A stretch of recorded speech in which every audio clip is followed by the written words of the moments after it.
Do you think your son had anything to do with the disappearance of Jack and Lilly? No, I don't believe Daniel had anything to do with the disappearance of Jack and Lilly. Our heart don't lie, and my heart is telling me that my kid did not have nothing to do with this, and I had nothing to do with this. My heart tells me these babies are gone. My heart tells me that. At 3:30 in the morning, police cars pulled into Patricia Sullivan's driveway, their flashing lights cutting through the darkness. She knew what they wanted. She knew her world was about to collapse. But what she didn't know yet was that her own heart would soon deliver the most devastating truth of all. My heart tells me these babies are gone. Those words, spoken by a grandmother whose voice trembles with the weight of unbearable knowledge, will haunt you long after this story ends. Patricia Sullivan is the grandmother everyone forgot about, the one whose son has been painted as a suspect in a heartbreaking missing children case.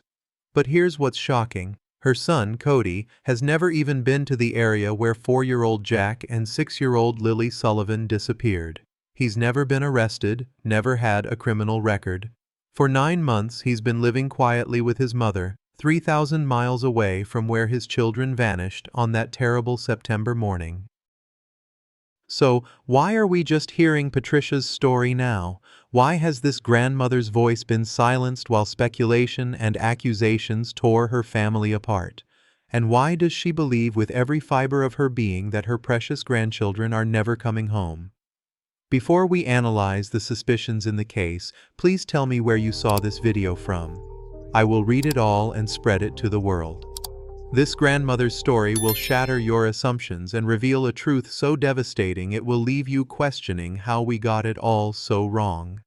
We're about to take you inside a story where nothing is what it seems, where a loving grandmother became an unexpected detective, and where the most painful truth came not from investigators, but from a heart that knew these children better than anyone imagined.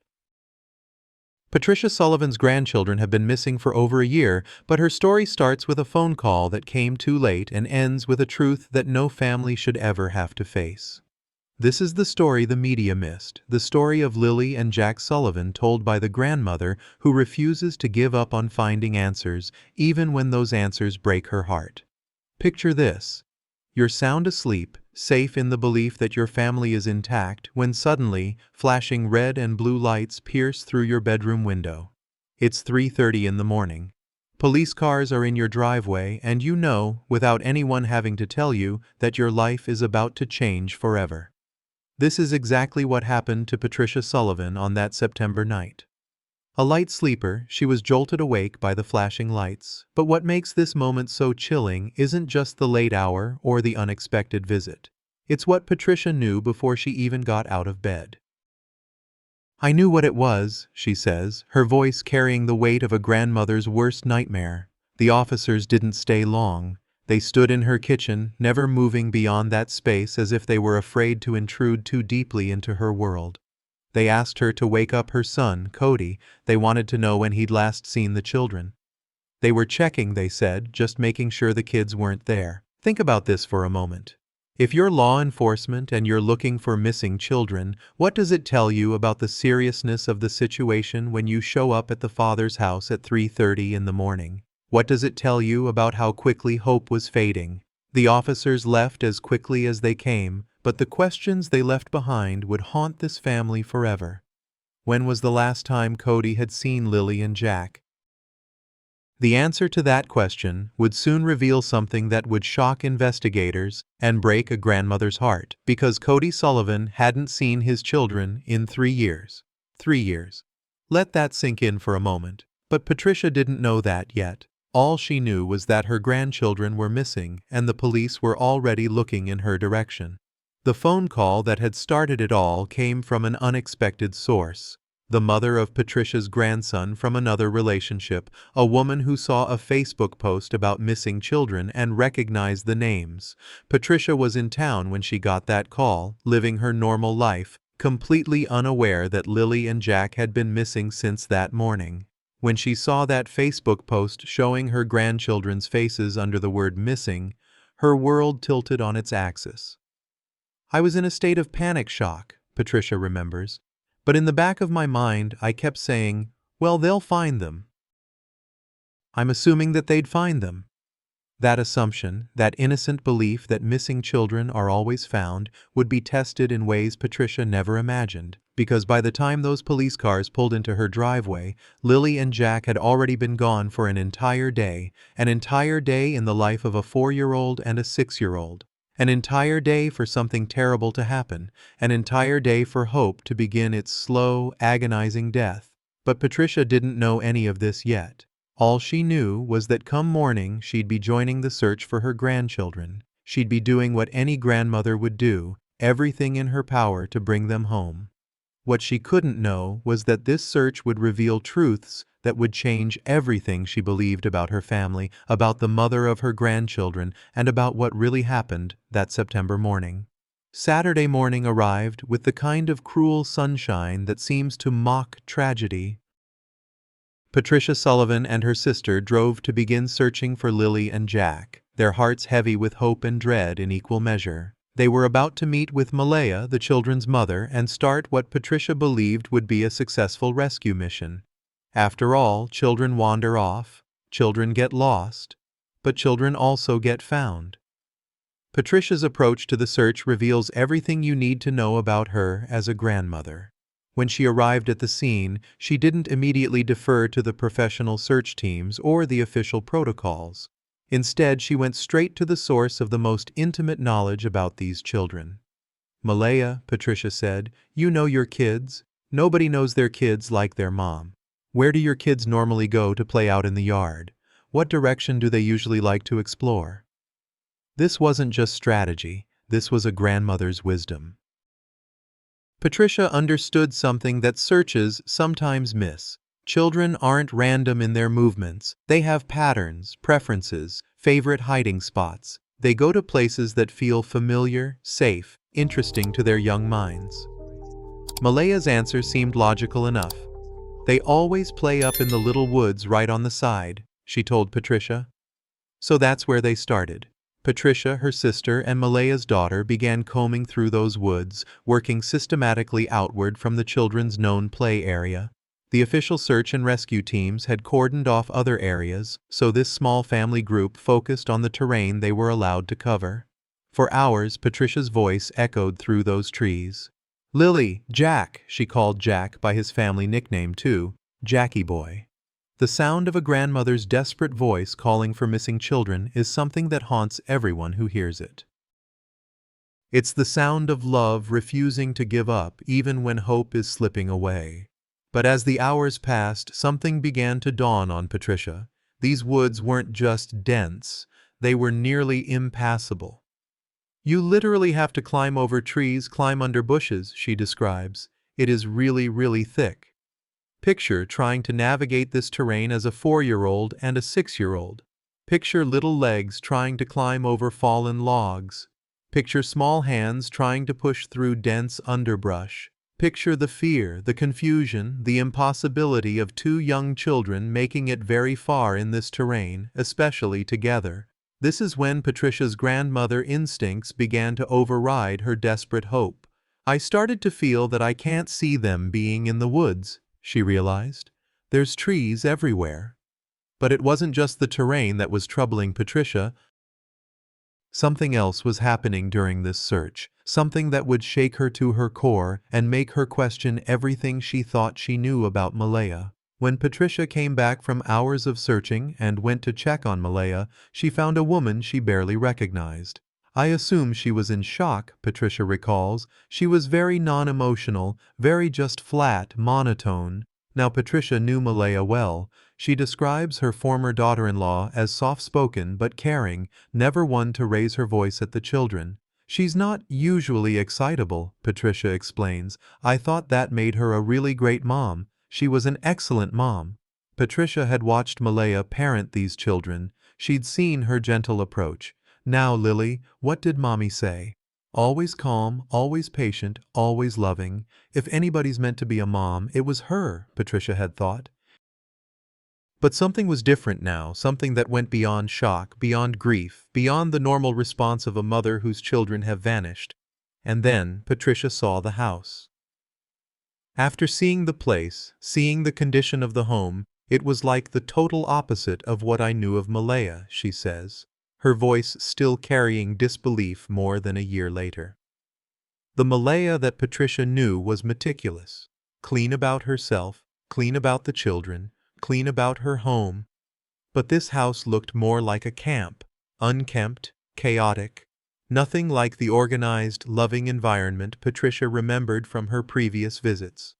Patricia tries to rationalize what she saw.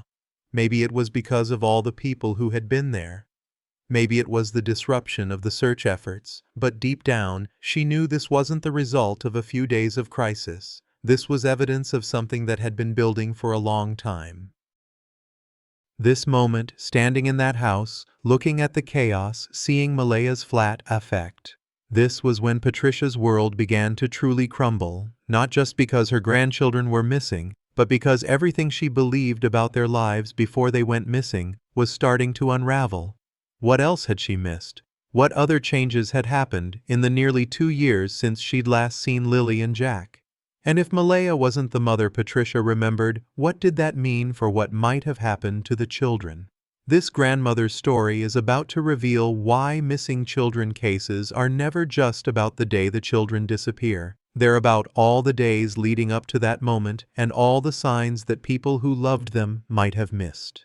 Before there was a search, before there were police cars and driveways, before there was heartbreak and loss, there were 2 extraordinary children who filled their grandmother's world with joy. Let's talk about Lily and Jack Sullivan through Patricia's eyes, because understanding who these children were makes their disappearance even more heartbreaking. Lily was Patricia's little dream girl. She was the first granddaughter, which held special meaning for Patricia. But it wasn't just Lily's status as the first girl that made her special. It was everything about her that seemed designed to steal her grandmother's heart.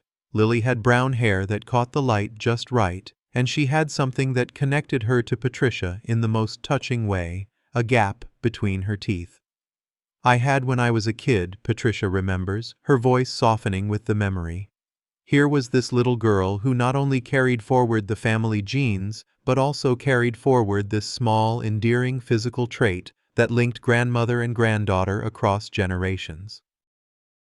She was our little princess, Patricia says, and you can hear in her voice how completely Lily had captured the family's hearts. Jack was different, but equally memorable. Such a sober, serious little baby, Patricia describes him. He didn't like to smile, but this wasn't because Jack was unhappy or troubled. Instead, he had this intense, thoughtful way of looking at the world that was remarkable for such a young child.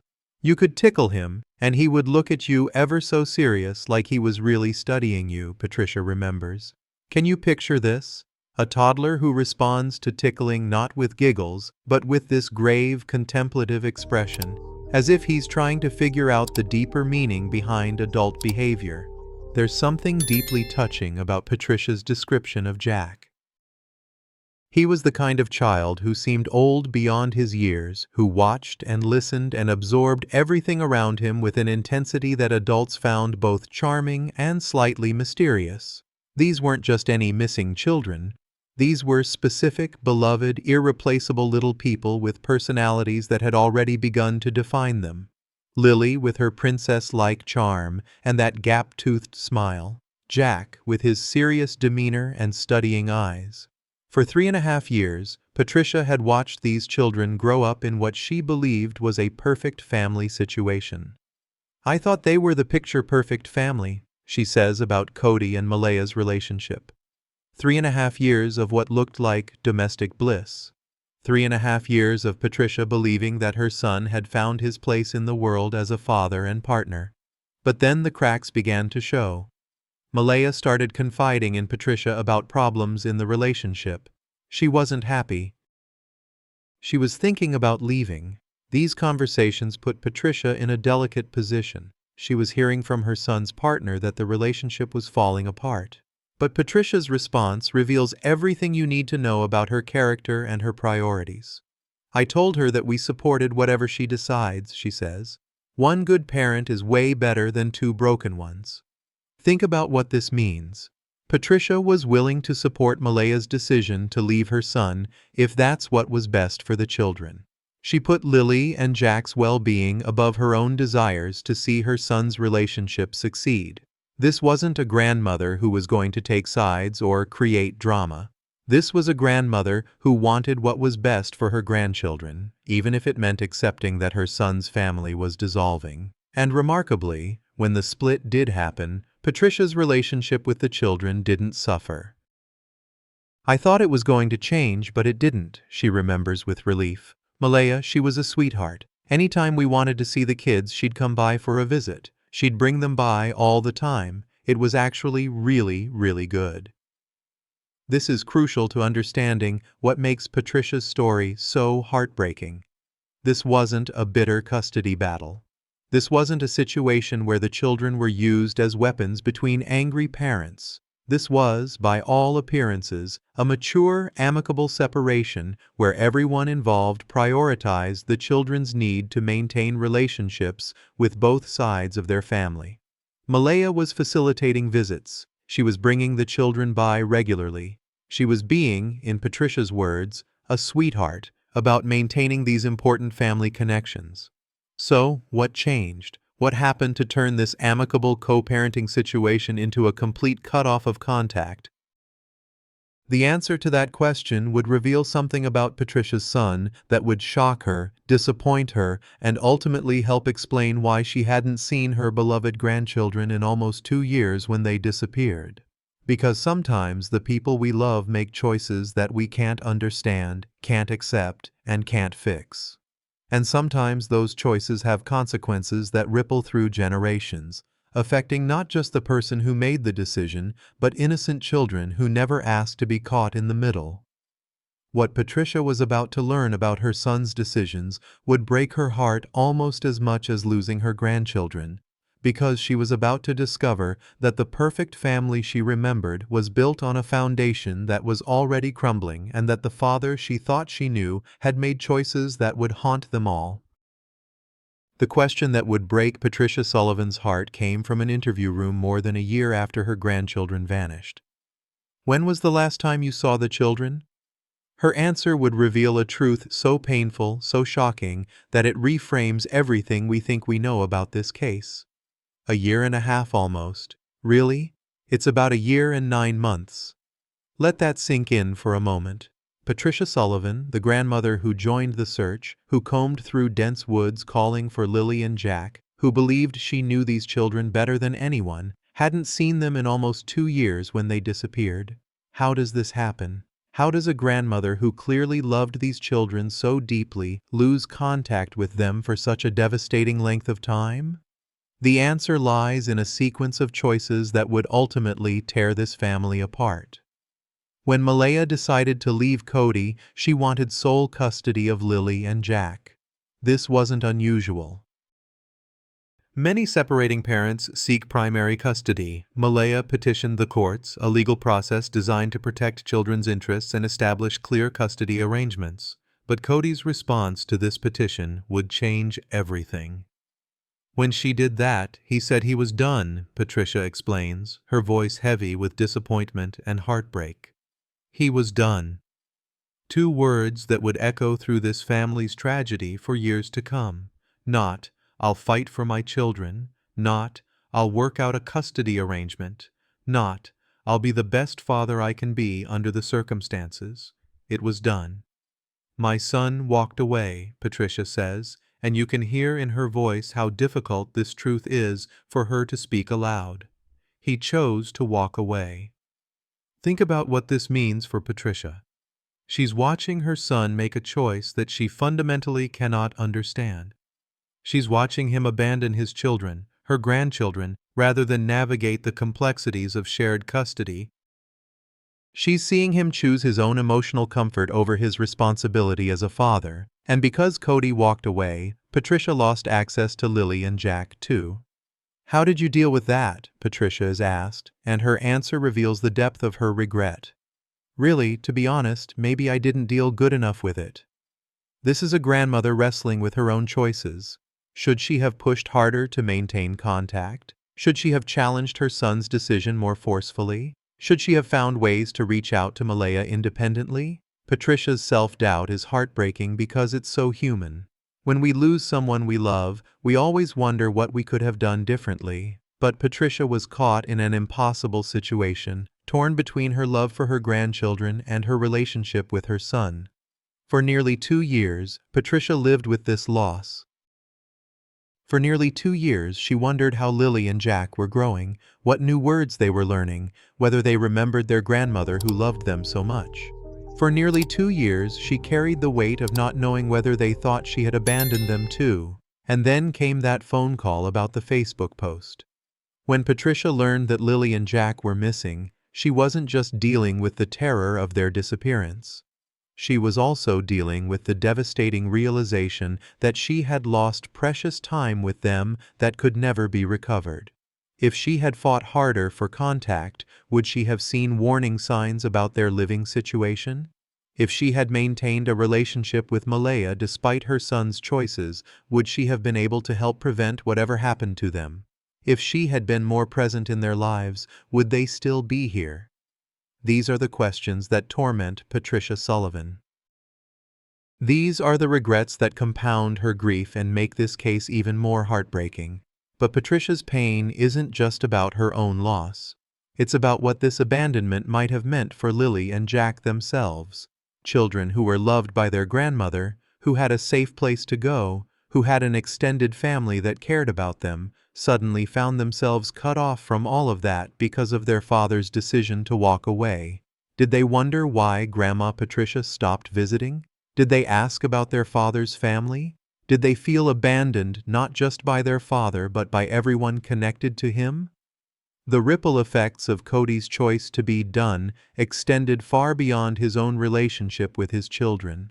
It severed connections, eliminated support systems, and left Lily and Jack with fewer adults in their lives who were watching out for their well-being.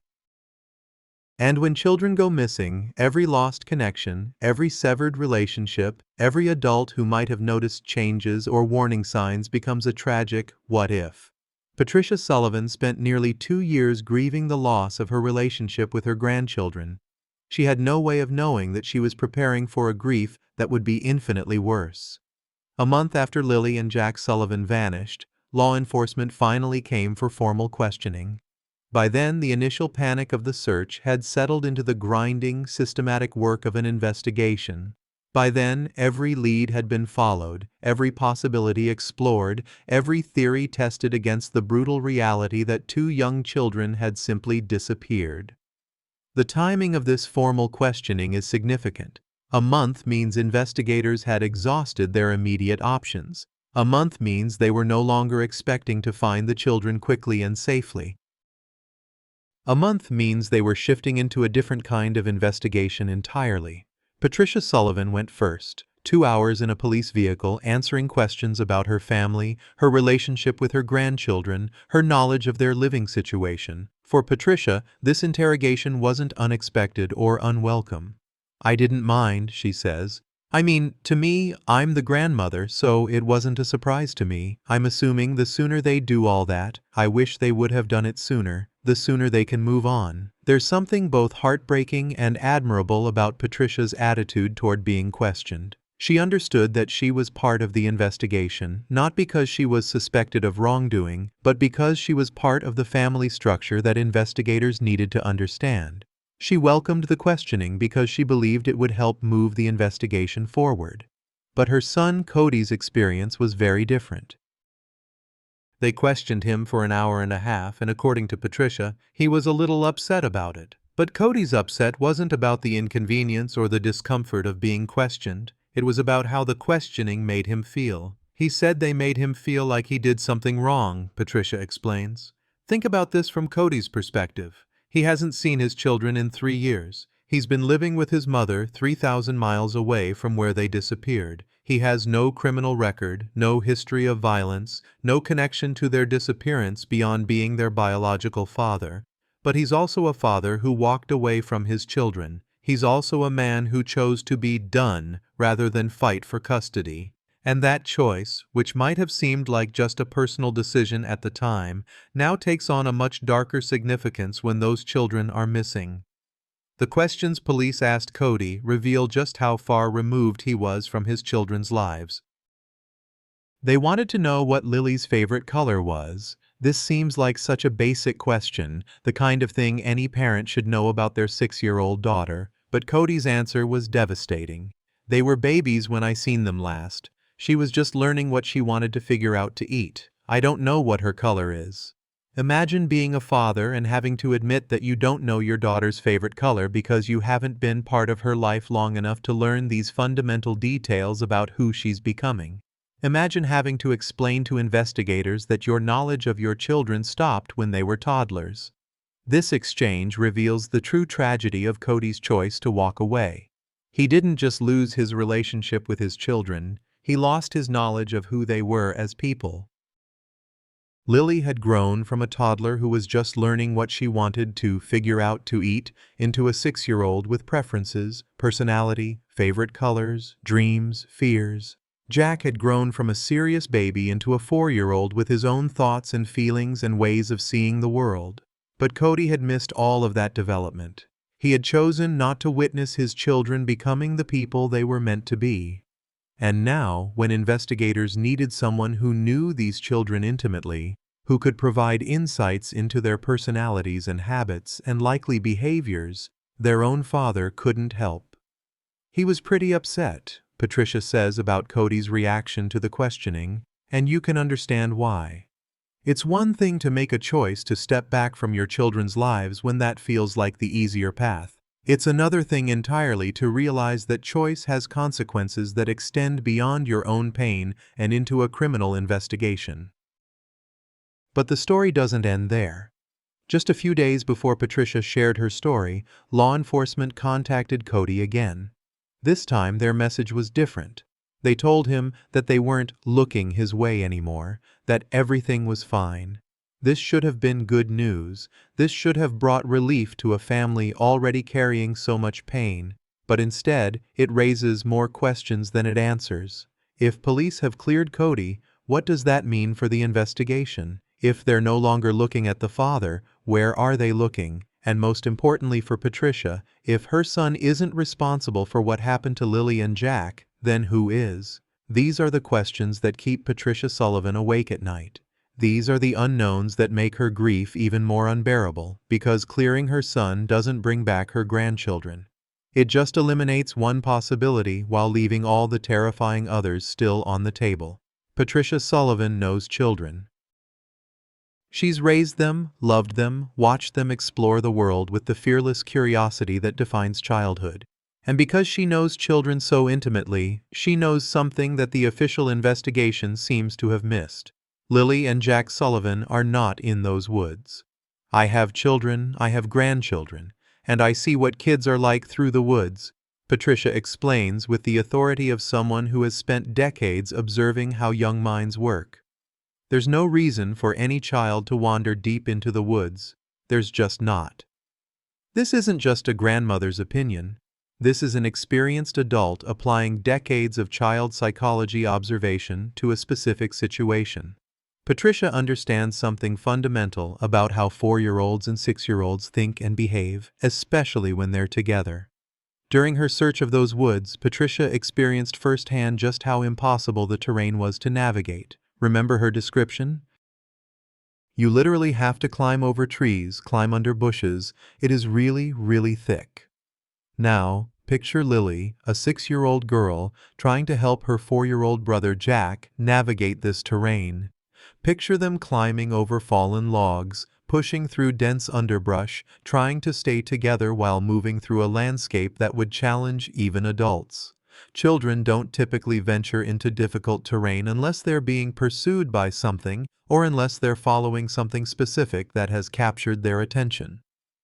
They tend to take the path of least resistance. They play where it's easy to play, explore where it's easy to explore.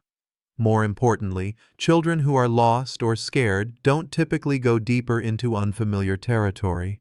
They tend to look for open spaces, for clearings, for anything that feels less threatening and more manageable. The idea that two young children would voluntarily push deeper into dense, difficult woods defies everything we know about child psychology and behavior. Patricia's conclusion is based on more than just the terrain, though. It's based on her experience during the search itself. Our last day searching on Monday and seeing the woods and seeing the searchers and everybody everywhere, there's no way those kids are in the woods, she states with absolute certainty. Think about what this means. Patricia was there. She saw the scope of the search efforts. She witnessed professional search and rescue teams covering every possible area. She watched trained searchers with specialized equipment combing through terrain that had been systematically divided and explored. If two small children had been in those woods, alive or deceased, the massive search effort would have found them. The fact that extensive professional searches turned up nothing supports Patricia's conviction that the woods were never where Lily and Jack ended up. But Patricia's certainty about the woods leads to a much darker conclusion, one that she's brave enough to speak aloud even though it breaks her heart. I think somebody hurt these kids. I think somebody hurt them. This isn't speculation. This isn't a grandmother looking for someone to blame. This is a logical conclusion based on evidence and experience. If the children aren't in the woods where they supposedly went to play, and if they haven't been found despite extensive searching, then someone must have taken them. Someone must have harmed them. The interviewer picks up on the devastating weight of Patricia's conviction. You don't sound very hopeful. Patricia's response is immediate and heartbreaking. No. That single word carries the weight of more than a year of grief, investigation, and painful realization. Patricia has moved beyond hope into acceptance of a truth that no grandmother should ever have to face, but her certainty about what happened to Lily and Jack raises other questions. If someone brought a conclusion to the children's lives, who was it? If they didn't wander into the woods on their own, what really happened that September morning when they disappeared? The official investigation may have cleared Patricia's son, Cody, but it hasn't provided answers about who is responsible for what happened to these children. It hasn't explained how two young children simply vanished without a trace from what should have been a safe environment. Patricia's analysis of the woods situation reveals something troubling about missing children investigations. Sometimes the most logical explanations are overlooked in favor of theories that make us feel better about the world. It's easier to believe that children wandered off and got lost than to confront the possibility that someone deliberately harmed them. But Patricia Sullivan refuses to comfort herself with unlikely scenarios. She's looked at the evidence, the terrain, the search results, her knowledge of child behavior, and she's reached a conclusion that terrifies her but feels undeniably true. There is nothing more pure and innocent than a 6- and a 4-year-old, Patricia says, her voice heavy with grief, and they deserve so much better than what they got. These words reveal the depth of Patricia's pain. She's not just grieving the loss of her grandchildren, she's grieving the injustice of what happened to them. She's grieving the fact that two innocent children met a fate that was cruel and undeserved. There are moments in every family tragedy when someone has to speak the truth that everyone else is afraid to acknowledge. For the Sullivan family, Patricia became that person. She became the one willing to say what investigators wouldn't confirm, what the media wouldn't report, and what her own heart didn't want to accept. My heart tells me these babies are gone. Those words spoken at the beginning of our story carry even more weight now that you understand everything Patricia has experienced. This isn't a grandmother giving up hope carelessly. This isn't someone who hasn't fought for her grandchildren. This is a woman who has looked at every piece of evidence available to her and reached a conclusion that destroys her but feels undeniably true. Patricia's journey to this devastating certainty began with small observations that accumulated into an undeniable pattern. It started with seeing Malaya's emotional flatness during the search. It continued with discovering the condition of the home where Lily and Jack had been living. It deepened with her realization that the Woods story didn't make sense. But the truth Patricia arrived at goes beyond just believing her grandchildren are deceased. It encompasses a much more complex and heartbreaking understanding of what their lives might have been like in the months leading up to their disappearance. Remember Patricia's shock at seeing the condition of Malaya's home? "It was like the total opposite of what I knew of Malaya," she said. The Malaya she remembered was meticulous about cleanliness, careful about her environment, devoted to creating a proper home for her children. But the woman Patricia encountered during the search seemed like a different person entirely. Not just grief-stricken, not just in shock, but fundamentally changed from the mother Patricia had known and trusted. This transformation troubles Patricia deeply, not because she wants to blame Malaya, but because it suggests that Lily and Jack's living situation had deteriorated significantly during the nearly 2 years since Patricia had last seen them. It suggests that the children she remembered as well cared for and protected might have been living in circumstances that were far from ideal. "A part of me still feels that," Patricia says when asked if she still believes Malaya was meant to be a mother. But only a part. The rest of her has seen too much, learned too much to maintain her original faith in the woman who was caring for her grandchildren. This internal conflict is tearing Patricia apart. She wants to believe that Malaya remained the good mother she remembered. She wants to believe that Lily and Jack were loved and protected right up until whatever happened to them, but the evidence she's seen suggests otherwise. And this is where Patricia's truth becomes almost unbearable. She believes not only that her grandchildren are gone, but that they may have been failed by the very system that was supposed to protect them after their father walked away. When Patricia reflects on her son's decision to abandon his children, she's not just dealing with disappointment in him as a father, she's dealing with the possibility that his abandonment left Lily and Jack vulnerable to whatever ultimately happened to them. If Cody had remained involved in his children's lives, would he have noticed the changes in Malaya? If he had fought for custody or visitation rights, would he have seen the deterioration of their living situation? If Patricia had maintained contact through him, would she have been able to intervene before something terrible happened? These questions torment Patricia because they suggest that the tragedy that befell Lily and Jack might have been preventable. They suggest that the adults who should have protected these children failed them in ways that had devastating consequences. But Patricia's truth goes even deeper than regret about missed opportunities. Her truth encompasses a belief that someone in Lily and Jack's immediate environment was responsible for what happened to them. When she says, "I think somebody hurt these kids," she's not talking about a stranger who snatched them from their yard. She's talking about someone who had access to them, someone who was part of their daily lives, someone who should have been protecting them instead of harming them. This is the truth that no one wants to hear. The possibility that makes everyone uncomfortable, the reality that challenges our fundamental beliefs about how the world should work. We want to believe that mothers protect their children, that homes are safe spaces, that the people closest to children are the ones most committed to keeping them safe. But Patricia's experience with this case has forced her to confront the possibility that sometimes the greatest danger to children comes from the very people who are supposed to love them most. "They deserve so much better than what they got," Patricia says, and these words encapsulate her entire understanding of this tragedy. Lily and Jack deserved a father who would fight for them instead of walking away. They deserved a mother who would maintain the standards of care that had once made her seem perfect for the role. They deserved a system that would notice when things went wrong and intervened before tragedy struck. Instead, they got adults who failed them in ways that ultimately led to their demise. This is Patricia Sullivan's truth, and it's a truth that she carries with devastating grace. She doesn't rage against the people who failed her grandchildren. She doesn't demand vengeance or make wild accusations. She simply states what she believes happened, acknowledges the pain it causes her, and continues to love the memory of 2 children who deserved so much better. Patricia's journey to this truth has been heartbreaking, but there are still questions that need answers, still pieces of this puzzle that don't fit together properly.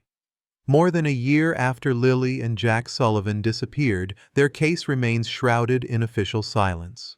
Patricia Sullivan has shared her heart, her theories, and her devastating conclusions. But law enforcement continues to offer nothing but carefully worded non-answers that reveal nothing and help no one.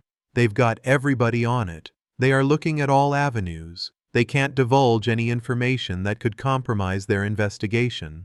Patricia has heard these exact words so many times that she can recite them from memory.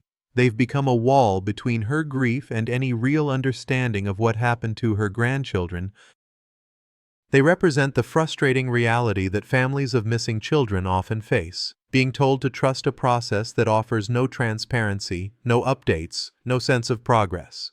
It's the exact same words, Patricia says, and you can hear in her voice how inadequate these official responses feel when you're desperate for answers about children you love.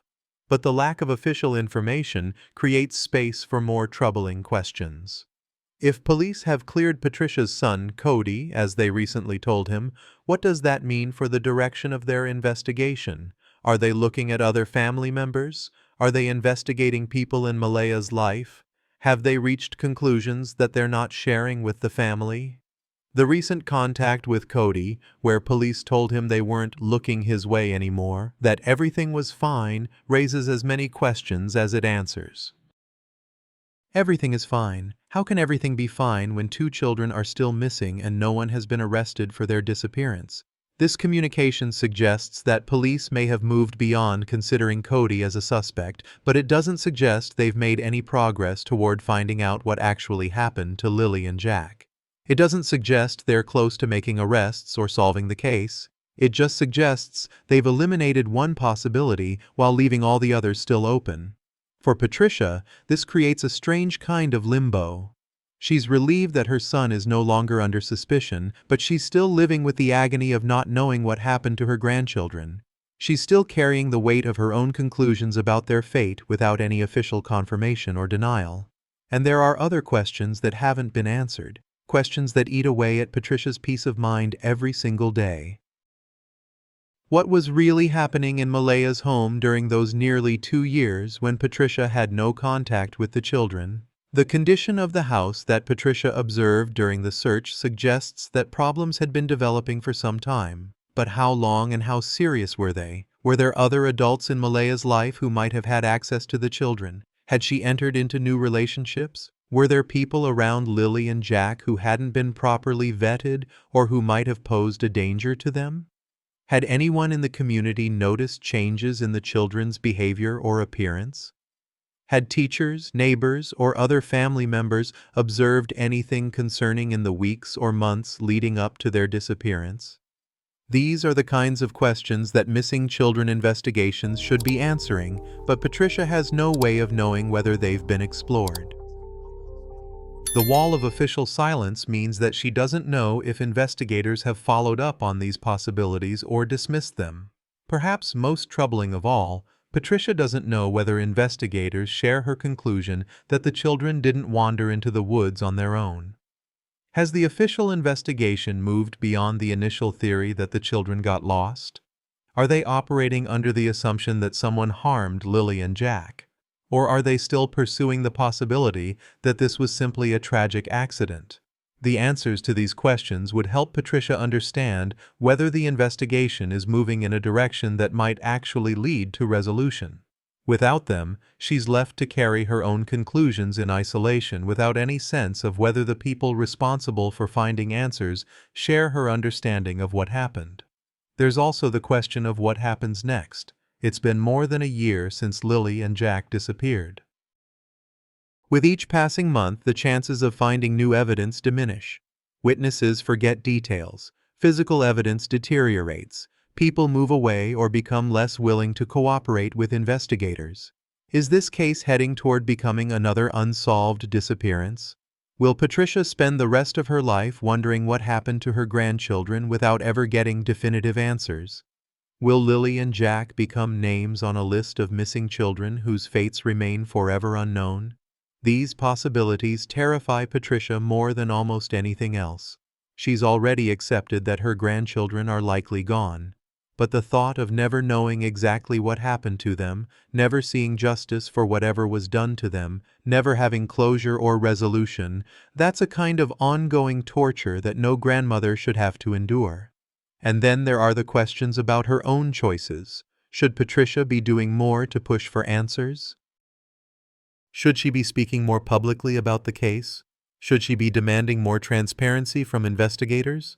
She's chosen to share her story now, more than a year after the disappearance, but she wonders if she should have spoken out sooner. She wonders if her voice might have made a difference in how the case was handled or how much attention it received. But Patricia also knows that speaking publicly about an ongoing investigation is risky. She doesn't want to do anything that might compromise the search for truth or justice. She doesn't want to interfere with whatever progress investigators might be making behind their wall of silence. So, she waits, carrying questions that have no answers and grief that has no resolution. She waits while holding on to conclusions that bring her no peace and suspicions that she can't prove. This is the reality for families of missing children, living in a space between hope and despair, between knowing and not knowing, between seeking answers and fearing what those answers might reveal. Patricia Sullivan sits in her home today, more than a year after Lily and Jack vanished, carrying truths that are heavier than any grandmother should have to bear. The police cars that woke her at 3:30 that morning changed her life forever. But they didn't prepare her for the long, agonizing journey of loving children who are gone and missing people who will never come home. The final truth that Patricia has arrived at is both simple and unbearably complex. Simple because it can be stated in one sentence. Her grandchildren are gone, taken by someone who should have protected them. Complex because accepting this truth means accepting that everything she believed about her family, about safety, about how the world works was wrong. She believed her son was a devoted father. Instead, he walked away from his children when they needed him most. She believed Malaya was the perfect mother. Instead, she found a woman she barely recognized living in conditions that shocked her.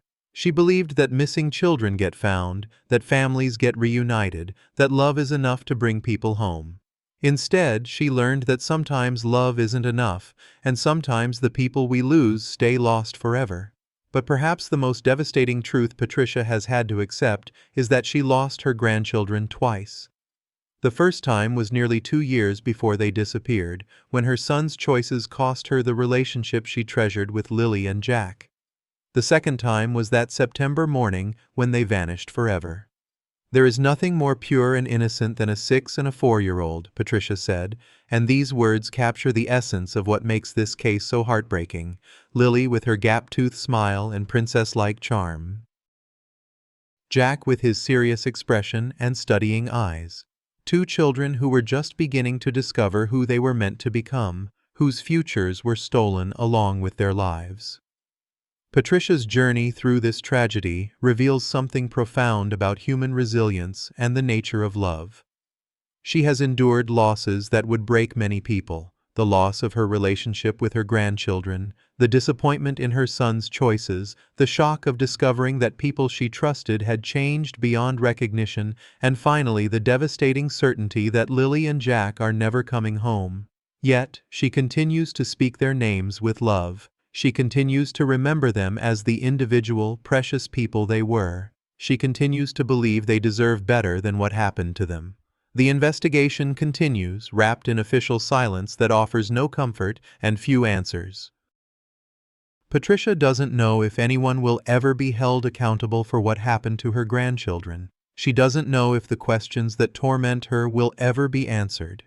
She doesn't know if the case will be solved or if it will join the long list of missing children mysteries that remain forever unsolved.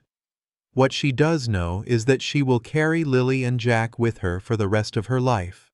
She will remember Lily's brown hair and gap-toothed smile. She will remember Jack's serious expression and the way he studied the world around him. She will remember them not as victims or statistics, but as the beloved grandchildren who brought joy to her life and whose absence leaves a hole that will never be filled. Patricia Sullivan's story is ultimately about love persisting in the face of unimaginable loss. It's about a grandmother who refused to let her grandchildren be forgotten, who insisted on speaking their names and telling their stories even when doing so caused her pain. It's about the truth that sometimes the most important voices in missing children cases belong not to investigators or media, but to the family members who love these children most intimately and who carry their memories with the greatest tenderness. Patricia's certainty that someone harmed Lily and Jack may never be officially confirmed.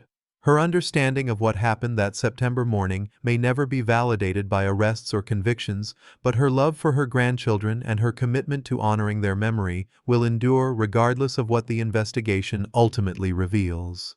In the end, that may be the most important truth of all, that love persists even when everything else fails, even when justice remains elusive, even when the answers we desperately need never come. Lily and Jack Sullivan deserved better than what happened to them. They deserved to grow up, to discover their favorite colors and develop their own personalities and become the people they were meant to be. They deserved to be protected and cherished and given the chance to live full, beautiful lives. They didn't get what they deserved, but they got a grandmother who will never stop loving them, never stop remembering them, and never stop believing that their lives mattered. And perhaps in a world where children can disappear without a trace and cases can remain unsolved for years, that kind of enduring love is the only justice some families will ever receive. After hearing Patricia's story and her powerful conviction, how do you feel about the direction of this case? If you were in her position, what action would you take to find answers for Lily and Jack?